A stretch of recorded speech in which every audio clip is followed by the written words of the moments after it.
भावा आपल्या पालखीचे फॉर्म चालू झालेत, येतो ना तू यावर्षी? हा भावा येतोय ना, जाऊया संध्याकाळी फॉर्म भरायला. ठीक आहे भाऊ, जाऊया. चालेल. काय भावांनो, कसली तयारी चालू आहे? काय नाही, पालखीचे फॉर्म चालू झालेत आपले ना, येतोय ना तू यावर्षी? नाही रे बाबा, तुम्हाला तर माहिती आहे माझी घरची परिस्थिती थोडी वाईट आहे आणि कामाला पण नाही, तर मी कसा येणार? एक मिनटं भाई,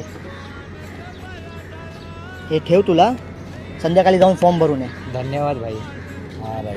भाई तू तुझ्या फॉर्मचे पैसे तुला दिले, आता आपण संध्याकाळी फॉर्म कसा भरायचं? ते कसं आहे ना भाऊ, बाबांचा बोलवणं असेल ना तर कोणी कसंही शिर्डीला जाऊ शकतो. आता त्याला बाबांचा बोलवणं आला म्हणून मी माझे फॉर्मचे पैसे त्याला दिले. जय साईनाथ सॅम. जय साईनाथ भाई. बोल ना भाई. भाई तुला माहिती आहे ना, मी मागच्या महिन्यात तुझ्याकडून पैसे घेतले होते, ते पैसे मी तुला संध्याकाळी देतोय, तर मला मंदिराजवळ भेट ना. ठीक आहे भाई.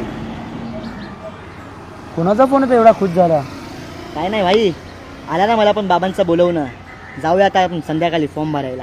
जय साईनाथ जय भाई. साई. पालखी निघाली साईंची, मी निघालो शिर्डी.